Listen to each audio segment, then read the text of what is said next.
Hello বন্ধুরা, আমি হাসনাত। তোমার আমার channel maths tricks by Hasnat. বন্ধুরা, চক্রবৃদ্ধি সুদের অনেক সময় প্রশ্ন থাকে, এই যে সুদ 3 মাস বা 4 মাস বা 6 মাস অন্তর অন্তর দেওয়া হচ্ছে, তখন সুদ কিভাবে আমরা বের করব। আজকে আমরা শিখবো খুব সহজ পদ্ধতিতে কিভাবে এর সুদ বের করতে হয়। তো চলো শুরু করে আজকে ক্লাস। প্রথম প্রশ্ন দেখো, প্রশ্ন বুঝো, তাহলে দেখবে খুব ইজি এবং সিম্পল হয়ে গিয়েছে পুরো ব্যাপারটা। আর সুদ বের করার ক্ষেত্রে, মানে জটিল সুদ বা চক্রবৃদ্ধি সুদ বের করার ক্ষেত্রে, সুদ বের করার ক্ষেত্রে সব থেকে সহজ উপায় হচ্ছে বক্স মেথড, যেটা আজকে তোমাদেরকে শেখাবো।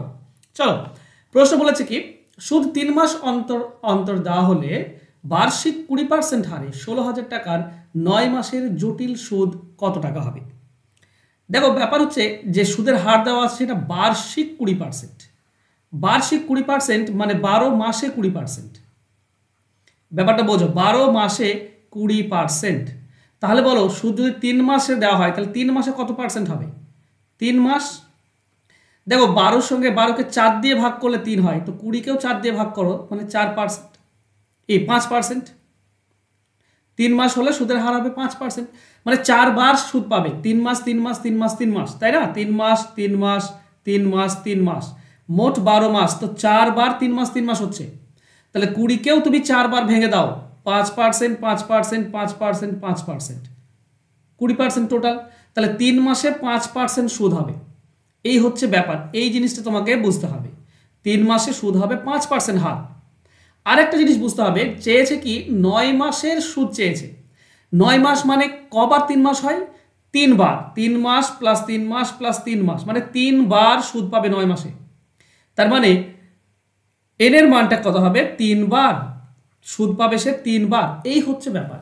এই পুরো ব্যাপারটা তুমি যদি একবার বুঝে নিয়েছো, তাহলে তোমার অ্যান্সার বের করা খুবই সোজা হয়ে যাবে।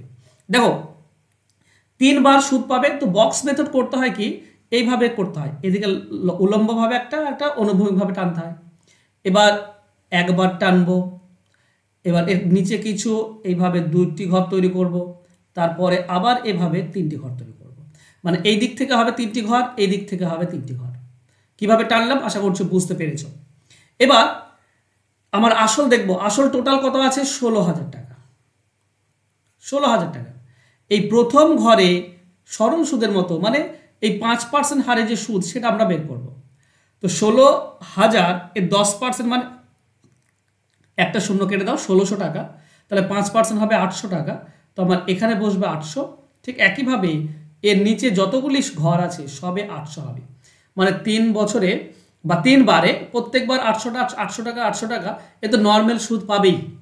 এবার হবে কি, প্রথম বছরে তো 800 টাকা সুদ পেল, দ্বিতীয় বছরে কি হবে? এই 16,000-এর জন্য 800 টাকা পাচ্ছে, কিন্তু এখানে যে 800 টাকা প্রথম বছরে পেয়েছে, তার উপরেও তো সুদ দিতে হবে। চক্রবিদ্যুৎ সুদ তো এইভাবেই চলে। তাহলে এখানে সে আরও 5% সুদ পাবে 800 টাকা। 800 টাকার 5% হবে 40 টাকা। এবার এটা দ্বিতীয় বছরে গেল। তৃতীয় বছরে কি হবে? তৃতীয় বছরে 16,000 টাকার জন্য 800 টাকা সুদ পাবে, কিন্তু এর আগের 2 বছরে যে 800 টাকা করে সুদ পেয়েছিল, এই 800-র 5%, আবার এই 800, মানে আগের যে দুটি 800 আছে, এই দুটি 800-এর 5% 5% করে পাবে। তো 800-র 5% 40, আর একটা 800-র 5% 40, টোটাল 80 হবে, বা বলতে পারো এর ডাবল। ঠিক আছে? তৃতীয় বছর কি হবে? এই যে 40 টাকা দ্বিতীয় বছরে সুদ হয়েছিল, এই 40 টাকার উপরেও তো সুদ পাবে সে তৃতীয় বছরে। তো 40-এর 5% হয় 2 টাকা, তো 2 টাকা এখানে সুদ পাবে। আশা করছি পুরোটা বুঝতে পেরেছো। তাহলে এই পুরোটা হবে 2400, 8 এটা হচ্ছে 120, আর এটা হচ্ছে 2। এই সবগুলো যোগ করলে জটিল সুদ হয়, মানে 2522 টাকা। 2522 টাকা, এটা হবে আমাদের অ্যান্সার। এবার এটা তো গেল একটা কোশ্চেন। আমি জানি না তোমরা কতদূর এটা বুঝলে বা বুঝলে না। চলো আরেকটা কোশ্চেন নিয়েছি, তখন ইজিলি আর আশা করছি বুঝতে পারবে।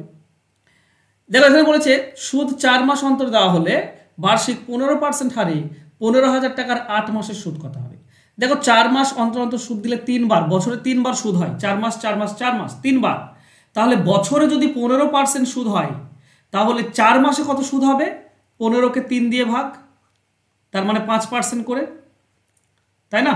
5%, 5%, 5%, 4 মাস 4 মাস 4 মাস, 12 মাস, 5 5 5, কতবার? দেখো, 8 মাসের জন্য আমাকে সুদ বের করতে বলেছে।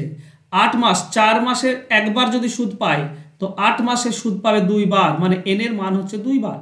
তাহলে 2 বার যদি n এর মান হয়, তাহলে আমরা এভাবে একবার বক্স টানবো, এভাবে 2 বার, বাস। 3 বার বলে 3 বার টানতে হতো। এবার আমার কাছে আছে আসল 15,000 টাকা, 15,000 টাকা নিলাম। এবার বলেছে নেওয়ার পর এটা 5%, তো 15,000-এর 5% বের করো। একটা শূন্য কাটলে 10%, 1500, তাহলে 5% হবে 750, এটা 750, এটা 750।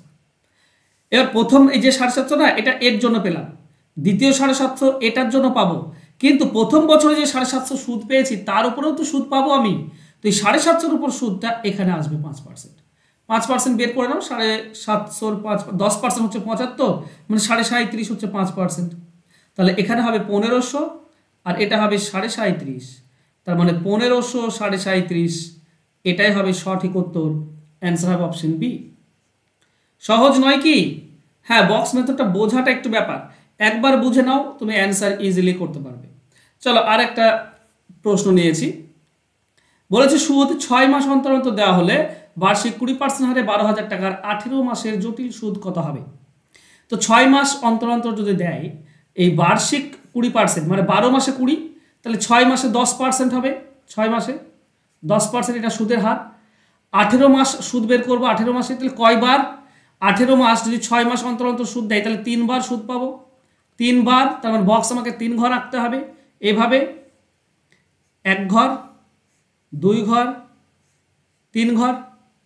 এবার প্রথমে আছে 12,000 টাকা, সিম্পল, এর আমাকে 10% সুদের হার, তো 10% বের করবো। 12,000-এর 10% 1200 হয়, এই 3টি ঘরে 1200 1200 1200 চলে আসবে। এর 10% এদিকে দাও, 1200 10% 120, এর নিচে 120-র নিচে ডাবল হয়ে যায় 240। ঠিক আছে, কেন ডাবল হয়? এটা মানে তৃতীয় বছরের সুদ, এটা তো প্রথম বছরে 1200 সুদ পাবে, আবার দ্বিতীয় বছরের 1200, 2 বার সুদ পাবে, তো 2 বারের ডাবল হয়ে যাবে। তৃতীয় বছরে 120, দ্বিতীয় বছরে যে 120 সুদ পেয়েছিলাম তার উপরেও 10% পাবো, মানে 12 টাকা পাবো, বাস। এটা হবে 3600, এটা হচ্ছে 360, আর এটা হচ্ছে 12। 3600 300 3960, 3960 আর 12, তারপরে 3972, এটা হবে সঠিক উত্তর। অ্যান্সার হবে অপশন বি। বুঝতে পেরেছো আশা করছি। চলো নেক্সট তোমাদের জন্য একটা হোমওয়ার্ক রেখেছি। দেখো, 3 মাস অন্তর অন্তর দেওয়া হলে বার্ষিক 4% হারে 10,000 টাকার 6 মাসের জটিল সুদ কত হবে? দেখো, 3 মাস অন্তর অন্তর দেওয়া হচ্ছে, মানে 4 বার পাবে। 12 মাসে 4 বার, 12 মাসে 4%, 12 মাস 4%, তাহলে 3 মাস কত হবে? 4 দিয়ে ভাগ হয়ে যায় 1%, তাহলে সুদের হার 1%, এটা ধরে গণনা করবে। আর 6 মাসের সুদ বের করতে বলেছে, তো 3 মাস 6 মাসে যদি সুদ বের করি তো কতবার পাবো? 2 বার, তারপরে বক্স আমাকে আঁকতে হবে 2 বার। 2 বার বক্স আঁকো, 1% হারে বের করো, তুমি তোমার অ্যান্সার পেয়ে যাবে। টোটাল জটিল সুদ কত? লিখো হোমওয়ার্ক আর তোমাদের অ্যান্সার আমাকে কমেন্ট করো। আর আশা করছি বুঝতে পেরেছো। যদি কোথাও তোমাদের বুঝতে অসুবিধা হয় তো একটু আমাকে বলবে। আর তোমরা যদি অঙ্ক শিখতে চাইছো, তো এই যে ফোন নাম্বার দেখছো উপরে দেওয়া আছে, এই নাম্বারে যোগাযোগ করতে পারো। অঙ্ক আমি অনলাইনে তোমাদেরকে অঙ্ক শেখাই, চেষ্টা করি খুব সহজ এবং সিম্পলভাবে অঙ্ক শেখানোর। যদি অঙ্ক শিখতে চাও তো ওই যে ফোন নাম্বার দেওয়া আছে, ফোন নাম্বারে আমার সঙ্গে যোগাযোগ করে নিই। থ্যাংক ইউ সো মাচ বন্ধুরা, আজকে আমার সঙ্গে জুড়ে থাকার জন্য। দেখা হবে নেক্সট ক্লাসে। ধন্যবাদ।